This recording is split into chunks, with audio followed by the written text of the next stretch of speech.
7h46, l'interview vérité. Et Thomas, vous recevez ce matin Serge Moati. Le journaliste et réalisateur Serge Moati, il a conseillé François Mitterrand depuis le début des années 70 et particulièrement pour les débats d'entre-deux tours en 81 et en 88. Bonjour Serge Moati. Bonjour Thomas. Comment on prépare un candidat? Qu'est-ce que vous disiez à Mitterrand à l'époque? Je lui disais de ne pas avoir peur de cette caméra, cet œil noir, il appelait ça, qui le regardait comme ça, l'œil de la télévision, etc. C'était un homme plus âgé que moi, évidemment, et qui était un homme de meeting, un homme de foule, etc. C'était pas une bête de télé, Mitterrand.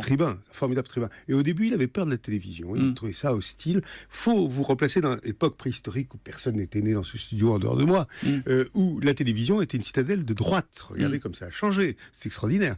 Et donc, chaque fois qu'il allait à la télévision, il se sentait attaqué.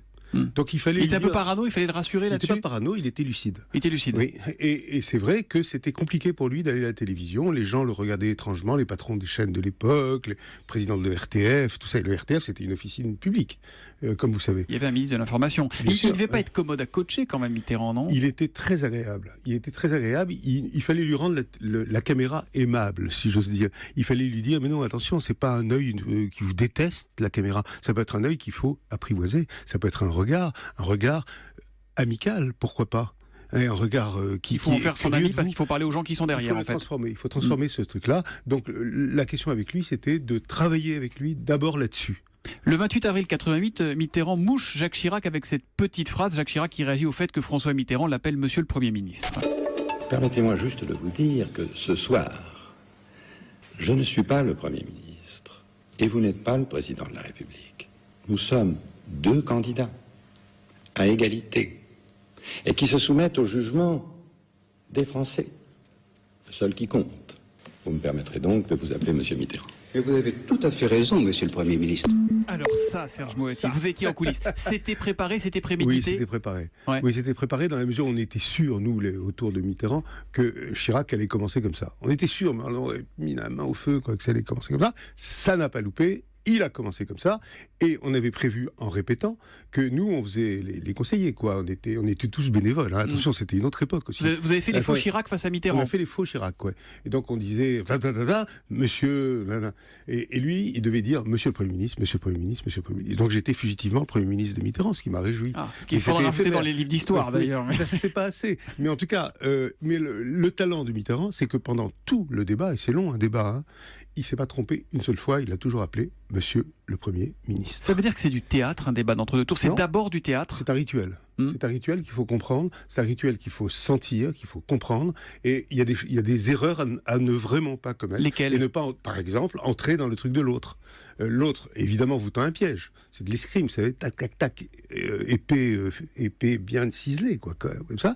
Il faut savoir se défendre, il faut savoir contre-attaquer, il faut savoir ne pas entrer dans le jeu de l'autre et rester sur sa parole à soi, ce qu'on a à dire aux Français à ce moment solennel de l'histoire politique de France. Il y a de l'intox comme deux boxeurs qui se toisent avant d'entrer sur un ring. Il paraît que vous aviez conseillé par exemple à Mitterrand d'avoir une chemise, un porte-document face à Giscard en 81. C'est vrai cette histoire ou pas? C'est autre chose. C'est à cause du... j'ai honte presque. C'était... Il est temps de vous confesser. Il est temps d'avouer, pas. C'était pour l'histoire des diamants de Giscard qui occupait toute l'actualité. Vous savez, on avait beaucoup parlé de diamants de Giscard. Je ne vais pas intervenir moi si c'est vrai ou faux, j'en sais rien. Mais j'ai su par indiscrétion que chez Giscard, on craignait beaucoup qu'il sorte quelque chose sur les diamants de Giscard. Donc on avait mis un dossier vide. Il n'y avait rien dedans. Il n'y avait rien dedans. Devant Mitterrand, et de temps en temps, Mitterrand tapotait. Pour faire croire à l'autre qu'il avait des infos dedans. Des trucs. Et Mitterrand m'avait juré une chose avant de commencer, et je pense que c'est vrai, je suis sûr que c'est vrai, il n'aurait jamais attaqué Giscard sur l'histoire des diamants. Il vous a surpris ou pas Mitterrand pendant ces débats? Et même Chirac, et même Giscard? Tout le monde m'a surpris. C'est-à-dire qu'il avait été traumatisé, Mitterrand avait été traumatisé par le débat de 74, qui n'avait pas été un bon débat pour lui. Vous n'avez pas M. Mitterrand le monopole du cœur? Oui, c'est ça, par exemple. Giscard, oui. Et donc il a fallu le tranquilliser par rapport à 81, d'où l'établissement de règles qui ont été négociées une à une avec le camp de Giscard. Alors ça c'est infernal. Qu'est-ce qu'on est là on entend là pour ce soir on négocie tout, la température du studio. Il y a des Non, on n'était pas conseillers allé de jusqu'à chaque la candidat dans le température. studio, Ouais, en c'est ça. régie. C'est ce qu'on avait fait nous aussi. Ouais. Ça a fait une sorte de jurisprudence en fait. Ce qu'on a inventé en 81 a fait jurisprudence. Mais on peut se. Mais c'est vous le responsable. C'est vous qui avez imposé moi, j'ai 22 honte, règles en j'ai honte, mais j'en 80. suis fier en même 22 temps. règles. Oui, mais avec Robert Badinter qui les avait mis sous forme juridique, et on a été ensemble négocier avec le camp adverse toutes les règles.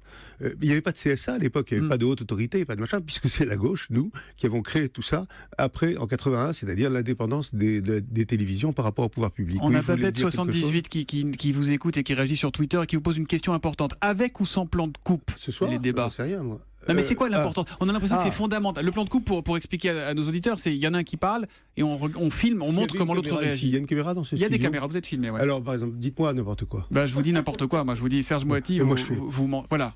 Pour ceux qui ne regardent là, ici, vous levez les bras. Je lève les yeux au ciel, je fais des gestes, ou je ris nerveusement. Hop, Tout ça, ça a du sens. je ridiculise ce que vous dites. Donc, il faut faire très attention à l'usage des plans de coupe, et on ne peut pas laisser une fois tous les 7 ans ou une fois tous les 5 ans à la seule subjectivité du réalisateur. Moi, je suis réalisateur aussi, donc je sais de quoi je parle. On ne peut pas s'amuser uniquement à tapoter sur son clavier Pour et changer à de caméra. démolir l'argument de l'autre. Il faut faire très attention. Je pense que Carnet, qui est un excellent réalisateur ce soir, va faire gaffe. D'habitude, il fait The Voice. Là, ça va lui changer. Hein. Il va s'ennuyer un petit peu quand même. C'est pas ce qu'il y a de plus marrant, réaliser C'est les. The France. Ouais, c'est Ouais, ça. et donc il va y avoir quelque chose. C'était pas si idiot que ça, vous savez, l'histoire des plans de coupe. On peut ridiculiser l'autre. Par exemple, et même chose. Là, on est à combien de mètres l'un de l'autre? Là, on est à à 1m50. Bon, d'accord. Ouais. Je vous parle pas pareil. Si j'étais très très loin. D'ailleurs, je vais vous faire un truc. Hop.